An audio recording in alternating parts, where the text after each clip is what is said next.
예, 반갑습니다. 오늘은 제가 이제 지지난주에 이제 우리가 길 따라 절 따라를 다녀왔습니다. 물론 여기서는 안 가신 분들이 훨씬 더 많으시지만은 길 따라 절 따라를 다녀와서 느낀 소감을 간단하게 말씀을 드리는 것으로 그렇게 하겠습니다. 이번에 이제 갔다 온 데가 서산 마의 삼전불인데요. 서산 마의 삼전불하고 오원사지, 계심사, 수덕사, 이제 수덕사는 대웅전이 유명하죠. 그렇게 이제 다녀왔습니다. 서산 마의 삼전불은 이거는 불자뿐만이 아니고 우리나라의 초등학생도 다 아는 거죠. 백제의 미소 해서 누구나 다 아는 게 서산 마의 삼전불입니다. 이제 서산 마의 삼전불이 이제 상호를 보면 뭐라 그래야 되나? 부잣집 막내 아들 같이 생겼어요. 아주 그냥 후득하고 약간 좀 비만형입니다. 제가 보기에는. 조금 많이 비만형이에요. 좀 비만형. 그리고 입술도 두툼하고 그냥 뭐든지 이야기하면 다 들어줄 것 같아. 그런 상호를 가지고 계십니다. 그래서 아마 우리가 또 이제 표정도 이렇게 아주 맑게 웃고 있는 표정이라서 이제 백제의 미소다 이런 말을 하는 것 같습니다. 이 서산 마의 삼전불이 위치한 곳이 보면 이제 백제 시대 당시로 따지면 이제 부여나 사비성 같은 당시 백제 수도에서 중국을 가기 위해서는 서산 마의 삼전불이 있는 서산 일대 가야산, 그게 가야산이라고 있더라고요. 거기를 이렇게 지나가지고 태안반도로 가서 태안반도에서 배를 타고 중국 산동성으로 가는 이런 코스가 그때 당시에 많이 이제 활성화되어 있었답니다. 그러니까 이제 요즘으로 치면은 서산 마의 삼전불이 있던 자리가 요즘으로 치면은 경인 고속도로 변에 있는 거죠. 요즘으로 치면. 그러니까 사람들이 중국으로 가는 사람들이 오며 가며 항상 볼 수 있는 가까이서 지금처럼 바로 코앞에서 볼 수 있는 건 아니고 지나가면서 길에서 이렇게 올려다 보면 저기에 이제 보이는 거죠. 그래서 이제 사람들이 오며 가며 배를 타고 중국을 가고 또 이런 걸 하니까 내 부디 이번 여행 내가 잘 다녀올 수 있게 해 주십시오. 살아서 돌아올 수 있게 해 주십시오. 이제 이런 중국 가서 돈 많이 벌어오게 해 주세요. 이런 소원을 빌었겠죠. 서산마의 삼전불을 보고. 언제? 백제시대 사람들이. 그래가지고 이 서산마의 삼전불의 수인을 보면 수인이라고 하는 부처님의 손의 모양을 수인이라고 부르죠. 다들 알죠? 그치? 우리 뒤에 계시는 우리 정심사 대웅전 부처님의 수인을 뭐라고 부릅니까? 그렇지. 항마촉지인 맞나? 갑자기 말하려니까 항마촉지인 맞죠? 예. 항마촉지인의 뜻이 뭡니까? 마귀를 항복시킨다. 정확하게 말하면 요렇게 말하면 한 80점 정도 받는 거고요. 100점은 아닙니다. 앞에 이제 항마가 이제 항복시킨다. 무엇을? 마귀를. 뒤에 가면 촉지는 뭐냐 이거지. 그죠? 그거까지 맞추면 100점 만점이 되는 거죠. 이제 마군 파순이죠. 그 유명한 부처님이 아니지, 그때는. 고타마 시타르타라는 수행자가 깨달음을 얻기 직전에 마왕파순이 보니까 저 수행자가 깨달음을 얻을 것 같아. 깨달음을 얻으면 이 사바세계의 중생들이 부처님의 그 수행력으로 해서 깨달음을 해서 다 고통에서 벗어나니까 마왕인 자기는 먹고 살 길이 없어지는 거야. 그러니까 마왕파순이 그냥 깨달음을 방해하려고 온갖 짓을 다 하죠. 이런 거는 이제 여러분들 요 뒤에 우리 대웅전 밖에 이렇게 그림으로 다 표시되어 있죠. 마왕의 세 딸들이 와서 유혹을 하고 군대를 보내서 하고 다 나오죠. 그거 나중에 끝나고 보십시오.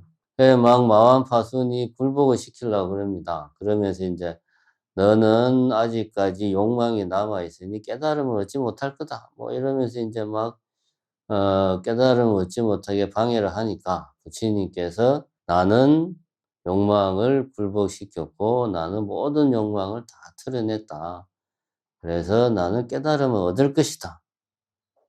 이 사실을 누가 증명할 거냐 하면서 땅을 가리키면서 지신이 나의 깨달음을 증명할 거다 라고 말하면서 땅을 가리키니까 지신이 네 맞습니다. 당신은 깨달을 겁니다 라고 증명을 해준 거예요. 그래서 마왕이 이거 도저히 안 되겠구나. 지신까지 증명하는데 내가 어떻게 저 수행자를 이기겠느냐. 그래서 항복을 한 겁니다. 그거를 나타내는 게 항마촉지인이다. 그래서 여러분들의 대답에 항마까지 이야기하면 80%가 맞고 지신이 증명을 해줬다. 여기까지 하면 100% 맞는 거고 80% 맞으면은 이 지방의 국립대학까지는 갈 수 있는데 서울에 있는 뭐 서울대학 이런 데는 힘들겠죠. 100점 맞아야 갈 수 있죠. 자, 어쨌든 이야기가 옆으로 샜는데 수인을 이야기하다가 수인을 이야기했습니다. 보통 서가모니 부처님의 수인은 우리가 많이 보는 게 이제 항마촉지인이에요. 항마촉지인이 의미하는 것은 부처님은 첫 번째는 수행자다 이거지. 그죠? 내가 열심히 수행을 해서 깨달음을 얻은 수행자다. 그 깨달음을 하늘이 알고 땅이 알고 이 세상이 저 수행자는 깨달았다라는 것을 하늘도 땅도 다 증명을 하고 심지어 마왕까지 굴복을 했다. 그러한 수행력으로 깨달음을 얻은 분이 누구다? 서가모니 여기서 부처님이다 말하면은 몇 점짜리입니까? 50점짜리예요. 왜냐하면 항마촉진을 하는 부처님은 누구밖에 없어요. 그러니까 부처님이다 그러면 반밖에 안 맞아. 이렇게 말하면은 지방국립대학도 못 갑니다. 그러니까 항마촉진은 서가모니 부처님이에요. 왜? 서가모니 부처님이 마왕파순을 굴복시키고 깨달음을 얻었으니까 연동부처님이나 뭐 노사나불이나 미륵불은 그렇게 깨달음을 얻었다라는 이제 그런 경전의 이야기가 없거든요. 서가모니 부처님이 그렇게 한 거예요. 그러니까 항마촉지는 서가모니 부처님만 하는 겁니다. 그래서 우리가 절에 가서 어디 다른 절에 가서 부처님을 보고 이 부처님이 무슨 부처님이다 우리가 알 수 있는 가장 여러 가지가 있지만 가장 확실한 것 중에 하나는 수인을 보는 거죠. 서산마의 삼존불의 부처님도 서가모니 부처님이에요. 그러면 수인을 항마촉지인을 했겠죠? 아니에요. 그거 안 했어요. 다른 거 했어요. 다른 수인을 했습니다. 서가모니 부처님은 이 하는 수인이 5가지가 있어요. 이런 거는 불자들은 기본적으로 알고 있어야 됩니다. 그래야 어디 다른 절에 가가지고 그 절의 부처님을 보고 그 절의 부처님이 어떤 부처님이고 어떤 이제 의미를 갖고 있는지를 알 수가 있는 거예요. 그죠? 관세음 보살을 보고 대세지 보살님이라고 하면은 그거 잘못된 거잖아요. 그런 거하고 똑같은 겁니다. 우리가 이제 가장 많이 알고 있는 게 항마촉진, 아까 말했고, 그 다음에 선정인이라고 있어요. 선정인. 우리가 참선할 때 이렇게 양손을 모으는 거 있죠. 똑같은 일이 있었네. 저번에 버스 타고 갈 때도 이 시점에서 마이크를 어떻게 해야 되나 해가 그죠? 그렇게 한 기억이 나네. 요게 이제, 요게 선정인입니다. 요렇게 하고 있는 거. 손을 이렇게 하고 있는 부처님들, 서가모니 부처님도 있습니다. 근데 이 선정인은 서가모니 부처님만 하는 게 아니고, 연동 부처님도 하고, 뭐, 여러 부처님들이 합니다. 서가모니 부처님도 하더라. 그 다음에 이제 이 전법륜인이라고 법륜을 굴리는 양손을 동그랗게 하고 있는 하여튼 그런 모양이 있어요. 근데 이건 우리나라에는 거의 없습니다. 전법륜인이라고 있고. 제가 세 가지 이야기했죠. 나머지 두 가지가 시무외인과 여원인이라는 게 있어요. 시무외인과 여원인을 합쳐서 통인이라고 그래요. 이걸 제가 이야기하는 이유가 뭐냐? 서산마의 삼전불이 바로 이 시무외인과 여원인을 하고 있습니다. 시무외인, 시는 보시한다. 무외, 무외는 뭐죠? 무외, 불교에서 무외 하면은 두려움이 없다. 두려움 없음을 부처님께서 보시하는 거죠. 우리 중생들에게, 두려워하는 중생들에게 그 두려움을 다 덜어주고, 두려움 없는 마음을 중생들에게 다 주는 게 시무외인이라는 수인이, 시무외인은 요렇게, 뭐 하여튼 요렇게 하고 있는, 손바닥을 들고 있는 이런 모양입니다. 이게 시무외인입니다. 여원인은 손을 밑으로 이렇게 하고 있는 건데, 정여한다, 공여한다. 준다는 말이죠. 무엇을? 원하는 거는 다 주는 거야. 원하는 건 다 주는 게 또 서가모니 부처님이, 여원인을 하고 있는 서가모니 부처님의 역할이에요. 그러면 보통 시무외인과 여원인을 같이 많이 하고 있습니다. 그렇게 하는 경우에 그 서가모니 부처님이 어떤 의미, 거기 이제 계시는 이유는 다른 게 아니죠.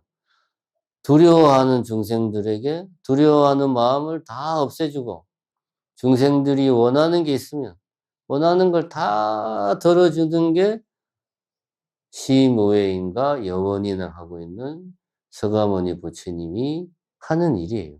그래서 서산마의 삼전불의 부처님이 서가모니 부처님인데, 왜? 시무외인과 여원인을 수인으로 하고 있으니까. 그 부처님은 다른 게 아니고, 아까 처음에 제가 이야기했죠.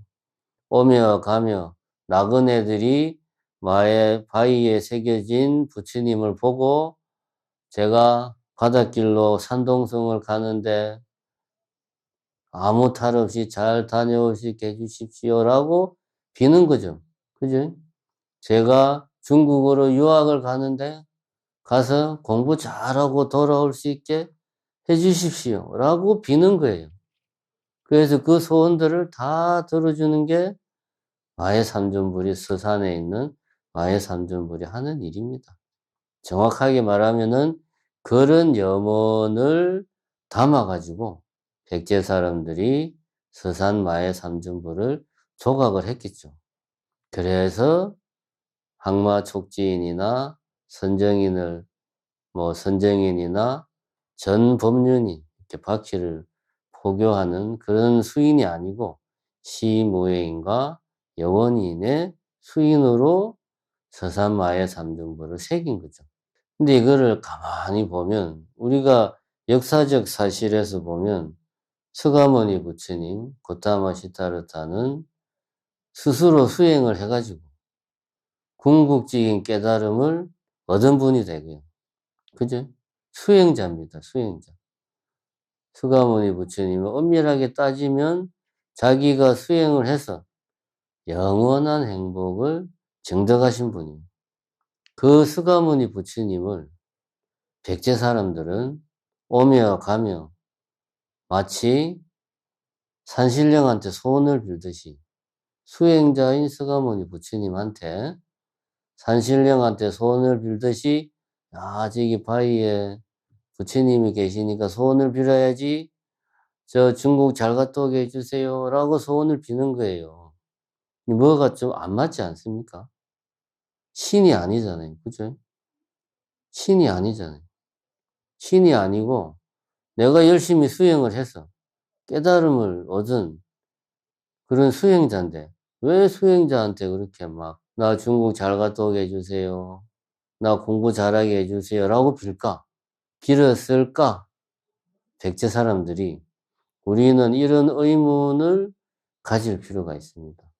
이런 의문을 가질 필요가 있어요.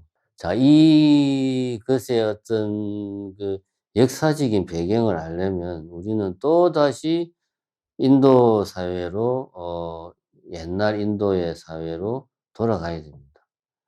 자, 인도라는 사회에서는 제가 뭐 한두 번 이야기한 것 같지만 인생을 4가지 단계로 나눴어요. 처음에는 내가 이제 학생으로서 배우고 익히는 시기, 배우고 익히는 시기.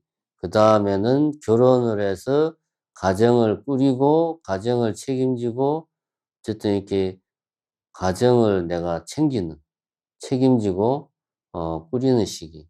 세 번째가 내가 이제 가장으로서 의무를 다하고 나면, 그건 다른 게 아니죠. 자식들을 결혼해서 다 이제 출가시키고 나면, 그 다음엔 나는 이제 어떤 가장으로서의 책임과 의무를 다 했으니까, 이제는 숲으로 들어가서 수행을 하는 그런 또 수행의 시기가 있어요.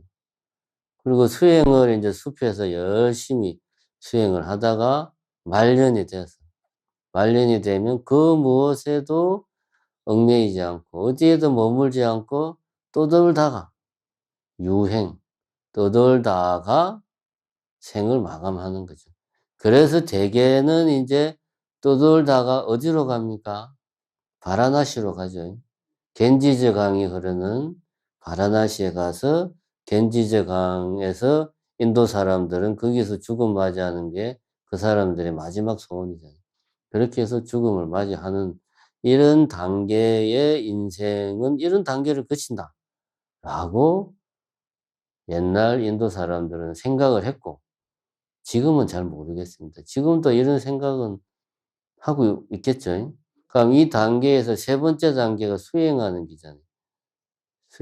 수행하는 기간. 숲에서 수행하는 기간. 그럼 이 수행자들은 뭘 먹고 사냐? 수행자들은 돈을 버는 게 아니니까. 이 수행자들은 그러면 이제 다른 제가자들이 공양을 올리는 거죠. 불교에서만 그렇게 한 게 아니고, 인도 사회에서는 이게 보편적인 현상이었습니다. 그걸 이제 인도 말로, 그걸 푸자라고 그래. 푸자. 공양물을 올리는 거. 스님들한테만 그렇게 한 게 아니에요. 모든 수행자들에게 다 그렇게 했습니다. 왜?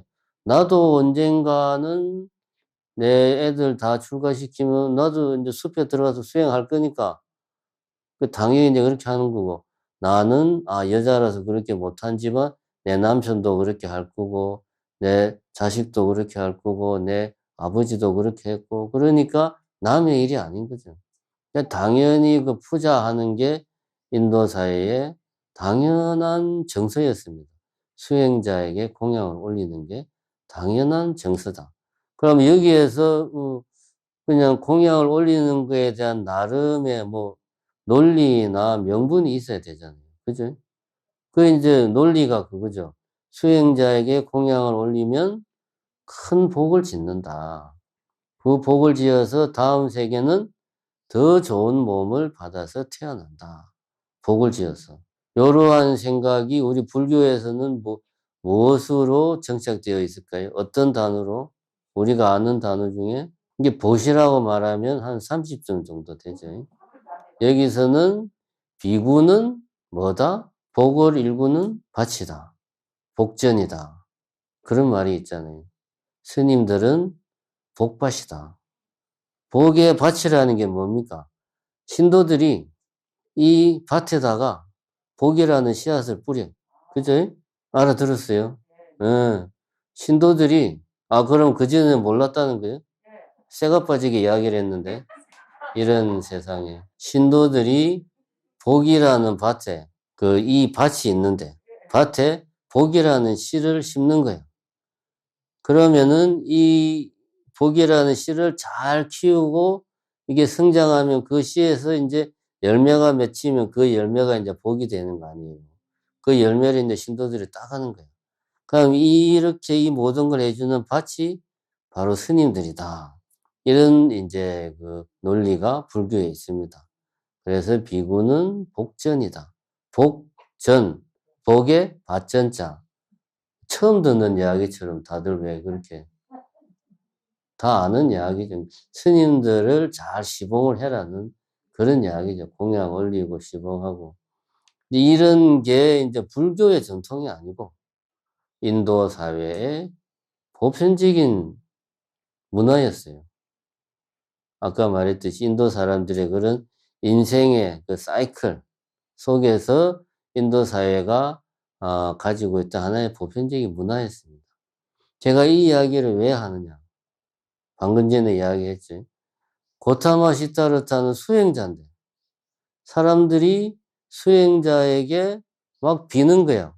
이러한 발상이 어디서 나왔냐? 아까 말한 그런 인도 문화에 보편적으로 퍼져 있는 정서, 수행자에게 공양을 올리는 정서에서 비롯됐습니다. 공양을 올릴 때는 내가 이 수행자가 열심히 수행을 하니까 이 수행자에게 내가 공양을 올리면은 내가 큰 복을 짓는 거다. 이런 생각이 이제 더 발전하면 복은 지금 바로 오는 게 아닌데 마음이 급해가지고 나는 지금 좀 급해요. 지금 내가 몸이 병이 걸려서 죽을 덩살덩한데 당신이 수행자니까 그 당신의 도력으로 좀 어떻게 해주세요. 다음에 복 받는 거는 다음 일이고 지금 좀 빨리 좀 뭐 좀 해주세요. 라고 이제 그런 식으로 이제 사고가 발전을 하는 거죠. 그럼 여기에서 보면 불교라는 하나의 뭐 종교라고 우리 이야기를 합시다. 그 종교에는 두 가지 축이 존재합니다. 두 가지 축이 있어야 돼요. 하나는 수행하는 집단이 있어야 되고, 다른 하나는 어떤 불교를 종교로서, 신앙으로서 믿고, 이렇게, 믿는 그런 어떤 집단이 있어야 됩니다. 어느 하나만 있어도 안 됩니다.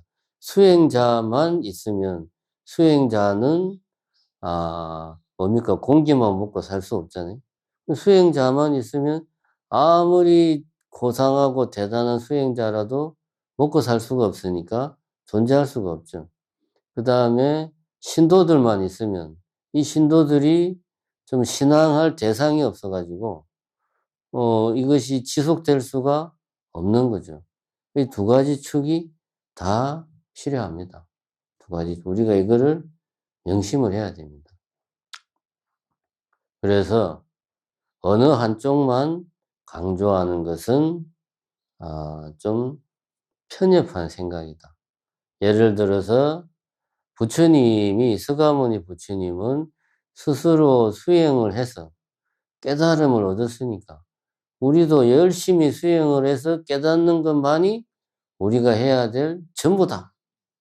내 힘으로 깨달아야 된다. 이건 어떤 의미에서는 내가 수행하는 것 말고 다른 거는 다 소용없다. 이런 거는 어떤 의미에서는 불교에서 경계하는 아상이다. 이거죠. 그죠? 내가 수행하는 것만 강조하니까. 그리고 반대로 수행 같은 것보다 열심히 빌고 기도하면 언젠가는 반드시 부처님이 나의 기도에 응할 것이다. 이거는 뭡니까? 부처님을 여호와로 바꿔도 똑같죠. 부처님을 알라로 바꿔도 알라 발음도 잘한대. 알라 이슬람교에 알라로 바꿔도 똑같아요. 예수로 바꿔도 다른 게 하나도 없어요. 그죠? 불교로서의 특징이 하나도 없습니다. 그건 불교가 아니에요. 동의합니까? 그거는 불교가 아닙니다. 그런 거는 이름만 불교고 뭐 기독교로 해도 되고 천주교로 불러도 똑같아요. 어느 한쪽에만 치우쳐서는 안 된다. 이걸 우리가 명심을 해야 됩니다. 그래가지고 수행자는 이게 이제 초기에는 이제 여기까지는 이제 여러분들이 이해를 했을 것 같고 초기에는 수행자와 제가 어떤 뭐 제가자 간의 관계에서 아까 말한 그런 신앙이 좀 태동을 했다면은 이러한 것들이 이제 역사가 지나면서 좀 바뀝니다, 이게. 어떻게 바뀌냐면 우리가 이제 부파불교라고 이야기하잖아요. 부처님이 돌아가시고 나서 부처님 말씀을 우리가 잘 따르고 익히고 공부를 하자. 그래서 그 스님들이 부처님 말씀을 연구하고 부처님 말씀을 어떻게 더 잘 풀이하고 이 교학 쪽으로만 관심이 많이 가다 보니까 우리가 말하는 일반 제가자들을 대상으로 하는 불교의 모습이 좀 약해졌어요. 그래서 거기에 반대하면서 나온 게 뭡니까? 그게 이제 대승불교잖아요. 우리 대승, 제가자 중심의 불교를 해야지 왜 스님들만 불교를 하냐. 그건 아니다. 그래서 대승불교가 나옵니다. 대승불교가 나오면서 지금 말한 수행자와 제가자들 간의 관계에서 이것이 좀 변해서 부처님과 신도 간의 관계로 이게 좀 변합니다. 그러니까 이제 신앙의 대상으로 부처님이 설정이 되는 거죠. 부처님이. 그래가지고 백제시대에 서산마의 삼전불 같은 모습의 신행 형태가 등장을 하는 겁니다. 부처님께서 시무외인과 여원인을 하고 중생의 소원을 다 들어주는 그런 모습으로 서가모니 부처님이 등장을 하는 거죠. 그럼 이런 경우에 부처님, 즉 깨달은 자와 중생은 우리는 어떤 관계를 설정을 해야 되나? 당연히 깨달은 부처님은 중생을 대할 때 어떤 마음으로 대합니까? 부처님은 중생을 대할 때 덧없는 자비심으로 대하죠. 그죠? 그 어떤 집착도 없이 그 연민의 마음, 저 번뇌를 안고 살아가는 중생들 고통 속에서 부처님이 볼 때, 우리는 모르는데, 고통 속에서 살아가는 중생의 모습을 보니 그 모습이 너무나 마음이 아파서 자비의 비자는 이것이 내가 그 사람을 아주 사랑하는데 그 아픔에 내가 공감을 하는 거죠. 그래서 비가 이제 슬플 비자거든. 마음이 아픈 거야. 저 고통을 안고 번뇌를 안고 살아가는 중생의 모습이 너무 마음이 아프고 자는 자애로운 거지. 어머니 같은 마음. 뭐든지 내가 다 안아주고 들어주는 그걸 합친 게 자비심이다. 이런 자비심으로 중생을 대하는 게 부처고, 그죠? 우리 중생들은 반대로 그러면 부처님에 대해서 어떤 마음을 가지냐? 우리 중생들은 부처님에 대해서 기이하는 마음을 가지고 우리는 부처님을 대하죠. 기이한다는 말을 쉽게 말하면 나도 부처님처럼 살겠다. 라고 하는 마음가짐으로 부처님의 힘에 기대서 나도 부처님처럼 살겠다. 이런 마음으로 중생은 부처님을 대하고 부처님은 그런 중생을 자비로운 마음으로 대하고 이런 관계가 만들어지는 겁니다. 그래서 서산마의 삼전불 같은 부처님이 탄생하게 되는 거죠. 길을 오가는 나그네들에게 위로와 희망을 주는 부처님이 등장을 하는 겁니다. 그 자리를 산신령이 대신할 수 있느냐? 그건 아니죠. 그죠? 왜냐? 귀의하는 마음으로 부처님을 대하는 거니까. 소원만 비는 게 아니죠. 귀의하는 마음으로 대하니까, 그 자리는 산신령이 대신할 수 없다. 자, 지금까지 이야기를 정리해 봅시다. 부처님과 중생. 이 불교는 이 크게 두 개의 축으로 굴러간다 이거죠. 이걸 우리는 명심할 필요가 있다. 어느 한쪽으로만 우리가 치우쳐도 안 된다. 그리고 부처님은 중생들에 대해서 자비의 마음을 가지고 중생들은 부처님에 대해서 기이하는 마음을 가지고 서로 대한다. 이것이 불교의 모습이다. 여기까지는 정리가 되는데 이 서산마의 삼전불에 얽힌 좀 재밌는 이야기가 있습니다. 뭐냐 하면 그 서산마의 삼전불에서 그 차로 한 5분도 채 안 걸리는 거리에 가보신 분들은 알지만 보원사지라고 하는 폐사지가 있습니다. 가보신 분들은 알죠? 그 폐사지의 탑이 보면 백제시대 양식이에요. 그래서 1959년도에 이제 문화재 발굴하는 학자들이 그 탑 주변을 발굴을 합니다. 여기가 아마 절이 있었던 터일 것이다. 그럼 그 절은 아마도 백제시대에 융성했던 절일 것이다. 라고 하는 심증은 있는데 물증이 없는 거예요. 그러면 어떻게 합니까? 땅을 파가지고 이제 뭔가 증거를 찾아야죠. 그래서 1959년도에 그 지역 일대를 발굴을 해요.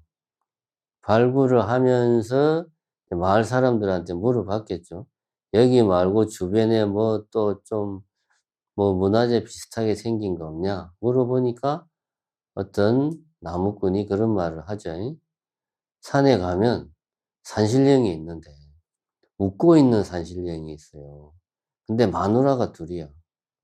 양쪽에 마누라 둘을 거느리고 있어.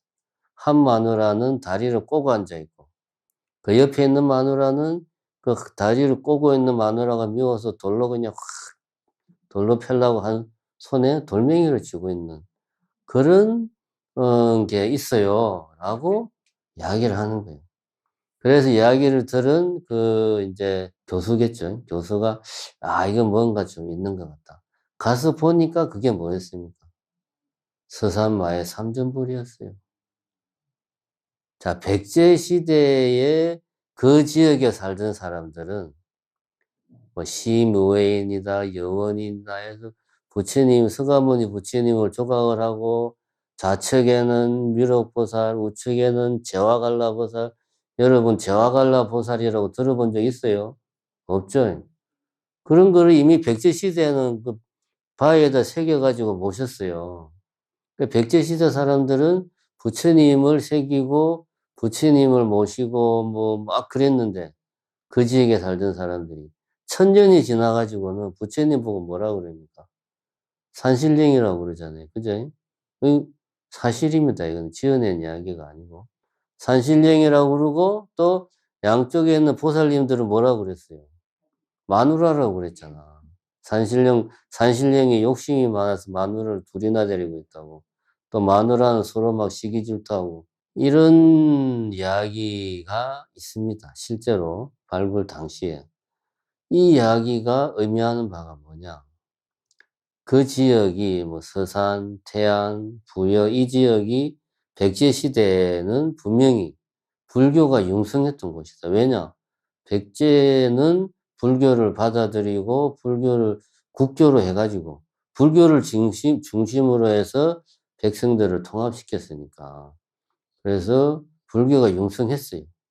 그런데 천년이 지나가지고 백제 다음에 하고 고려 시대까지는 불교 국가니까 사람들이 당연히 저분은 부처님이야라고 알고 있었겠죠. 어떤 부처님인지는 잘 모른다 치더라도 부처님인 건 당연히 알겠지. 근데 이게 조선 시대가 딱 되면서 숭의옥불 정책이 이제 시작되잖아요. 사람들이 불교를 잘 몰라. 그래서 20세기 들어가지고 천년이 지나서 같은 지역에 사는 사람이 부처님을 보고 산신령이라고 이야기를 하는 거예요. 왜 이런 일이 생겼느냐? 물론 이제 여러 가지 이유가 있겠지만 제가 처음에 그런 이야기 했습니다. 불교는 어떤 수행자와 뭐 신도라고 표현합시다. 이 제가신도 두 개의 축으로 불교가 움직이는데 굴러가는데 어느 한쪽만 있어도 안 된다고 그랬습니다. 여기에서 신도들, 그러니까 이 불자들이 아무리 열심히 부처님을 믿고 따른다 하더라도 수행자들, 불교의 사상, 불교의 수행 전통, 불교의 어떤 교리, 이런 것들을 계속 유지하고 발전시키고 더 정교하게 만드는 그런 수행 집단, 그런 집단이 없다면은 불교가 요즘 말로 자기 정체성을 유지를 못해요. 그래서 일반 사람들이 부처님을 보고도 산신령이라고 말하는 그런 일이 생기는 겁니다. 왜? 조선시대에는 불교가 주변으로 밀려났잖아요. 주변으로 밀려났다는 것은 말이 그렇다는 게 아니 실제로 그렇게 됐죠. 우리나라의 사찰이 지금은 산에 많이 있어요. 왜 산에 많이 있느냐? 산에다가 절을 지어서 그런 게 아닙니다. 고려시대까지는 산에도 절이 많고 마을에도 도회지에도 절이 많았어요. 양쪽 다 절이 많았어. 왜? 불교 국가니까. 근데 조선이 되면서 불교를 억눌렀단 말이에요. 억눌렀다는 말은 뭐 대놓고 스님들을 죽이고 그러지는 않았고 어떤 인적 자원, 물적 자원이 예전에는 불교로 먼저 가던 것들이 불교는 이제는 나중에 오는 거예요. 좋은 거, 일 잘하는 사람들, 능력 있는 사람들, 각종 뭐 정부 예산 이런 것들을 배정을 받을 때 불교는 이제 저 뒤로 밀리는 거죠. 그러니까 뭡니까? 도회지에 있는 절들은 쇠락을 하고 산에 있는 절들은 그런 어떤 조선시대 숭례옥불 정책의 영향이 그나마 덜 가고 또 산에 마을이랑 떨어져 있으니까 그럭저럭 유지를 한 거죠. 그래서 산에 있는 거고 도해지 있는 절들이 쇠락하고 산에 있는 절들이 그냥 살아남은 거지 원래부터 산에만 있던 게 아닙니다. 이제 조선시대에 불교가 주변으로 밀려나면서 앞에서 말한 불교의 수행 전통이라든가 불교의 뭐 사상 체계라든가 이런 것들을 계속 유지하고 발전시키는 힘이 약해진 거예요. 그래서 부처님을 보고 일반 백성들이 산신령이라고 이야기를 하는 거예요. 그 나무꾼이 나쁜 사람이냐? 아니죠. 그 나무꾼이 무슨 억하심정이 있어가지고 불교에 대해서 어떤 적대적인 감정이 있어가지고 일부러 그런 게 아니죠. 모르니까 그냥 자기가 보기에는 산신령 같이 생겼으니까 산신령이라고 그런 겁니다. 이렇게 이 어느 한쪽도 우리가 가볍게 생각해서는 안 된다. 두 번째는 똑같은 예입니다. 이번에 갔을 때 우리가 개심사도 가고 수덕사도 갔는데 개심사 대웅전은 조선시대 초기에 중수를 했어요. 수리를 한 거죠. 그 전에도 있었지만 조선시대 초기에 뭐 수리를 했다. 수덕사 대웅전은 고려시대 1300년대 충렬왕 때 고려 말이죠. 그때 중수를 했다는 기록이 있어요. 그러니까 그 전에도 있었다는 말이죠. 그때 수리했으니까.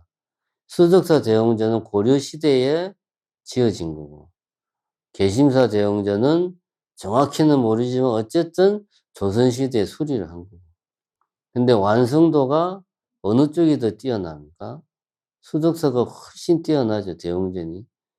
가서 보신 분들은 잘 압니다. 뭐, 그게 뭐였더라? 우미량을 대표로 이야기했죠. 왜 그런 일이 생기는가? 고려시대에는 각종 인적, 물적 자원이 다 불교 쪽에 우선 배당이 된 거죠. 쉽게 말하면. 근데 조선시대 승려역불 정책이 오면서 불교가 주변으로 밀려나니까 솜씨 있는 목수들이나 뭐 이런 온갖 좀 뭐 일을 넉넉하게 할 수 있는 돈 이런 것들이 불교까지 오는 데는 한참 지나서 이게 불교 절에서 뭘 하려고 하면 나무도 별로 없고 그래서 막 구본 나무 쓰고 훌륭한 목수들은 궁궐 짓고 뭐 서원 짓고 저기 뭐냐 사대부 99칸 댁을 짓는 99칸 양반가 집 짓는 데 다 가고 그러니까 여기는 집 지을 사람이 없으니까 스님들이 기와도 굽고 종이도 만들고 집도 짓고 그림도 그리고 다 하는 거예요. 그러니까 아무래도 전문가보다는 좀 떨어졌겠죠. 그러니까 이제 고려시대보다 조선시대의 건물이 완성도가 떨어집니다. 이것이 의미하는 바가 뭐냐? 불교가 유지되고 발전되려면은 우리 신도분들의 신앙심만 있어서도 안 되고 수행자들끼리 아무리 열심히 수행만 해도 안 되는 거예요. 두 집단이 서로 잘 교류하고 소통을 해야 됩니다. 어느 한쪽만 있어도 안 된다. 이걸 우리가 제가 이번에 그 서산 마의 삼존불 가서 느낀 점입니다. 마지막으로 이런 사실을 우리가 더 확실하게 알 수 있는 게 뭐냐? 수덕사를 대표하는 스님은 누가 뭐라고 해도 만공 스님이고, 만공 스님의 은사 스님이 누굽니까? 경어 스님이잖아요. 우리나라 조선 후기에 말 그대로 혜성처럼 등장해요. 진짜. 뭐 어떤 훌륭한 스승 밑에서 깨침을 얻은 게 아니고 독학을 해가지고 혜성처럼 탁 등장을 해서 조선 후기에 우리나라 불교 쇠락하는 불교의 어떤 수행 전통을 다시 되살립니다. 그래가지고 지금 21세기에 뭐 이렇다 저렇다 말이 많아도 우리나라 불교가 중국이나 일본에 비해서는 훨씬 더 선종으로서 수행 전통이 제대로 남아있어요. 일본 우리가 잘 알잖아요. 일본은 수행이라고 할 게 없습니다. 불교가. 불교학은 발달했어요. 제가자들 중심으로. 근데 일본 불교는 장례 불교예요, 그냥. 일본 절은 뭘로 먹고 사냐? 묘지 해가지고. 절 부근에는 대부분 묘지가 있습니다. 그거 관리하고 그걸로 먹고 살고, 중국은 뭐 문화대혁명 한다고 불교가 한동안은 그냥 거의 사라지다시피 했죠. 그래서 뭐 공산당원이 주지하고 막 그랬잖아요. 뭐 큰 절에 갔는데 방장 스님이 내보다 훨씬 젊어. 새파란 스님이 방장하고 있고. 그런데 비하면 우리나라는 그래도 매 철마다 1000명이 넘는 스님들이 선방에서 참선을 합니다. 뭐 잘하는지 못하는지는 마음속에 들어가 보질 않아서 모르겠지만 열심히 수행 전통이 있어요. 그게 왜 생겼냐? 경어 스님이 그 조선 후기 1800년대에 호련히 등장해서 우리나라 이 쓰러져가는 불교를 다시 세우고 또 호련히 사라졌죠. 그러니까 이거는 뭘 뜻하냐? 이 수행 전통, 불교라는 어떤 사상의 그 체계, 이런 것들을 지키는 게 얼마나 중요한가, 우리가. 이것이 사라지면 우리가 정체성을 잃게 되기 때문에 불교라고 말할 수가 없어요. 사라지는 겁니다. 그렇다고 해서 또 이런 뭐 수행자들끼리 열심히 수행만 하면은 또 불교가 잘 유지 발전되냐? 그것도 아니죠. 우리 불자들이, 우리 제가자들이 또 외호를 하고 또 어떤 종교로서, 신앙으로서 불교를 잘 마음으로 받아들이고 열심히 또 기의하는 마음으로, 부처님께 기의하는 마음으로 그렇게 수행을 할 때 우리 불교가 발전을 하는 겁니다. 그래서 이제 오늘은 서산마의 삼존불 답사 갔다 온 답사 후기를 잠깐 이야기했고, 핵심적인 내용은 불교는 수행자와 제가자가 서로 잘 소통하고 교류하고 각자가 자기 역할을 열심히 할 때 불교는 유지되고 발전될 수 있다, 하는 이야기를 했습니다. 오늘은 이것으로 마치겠습니다. 감사합니다.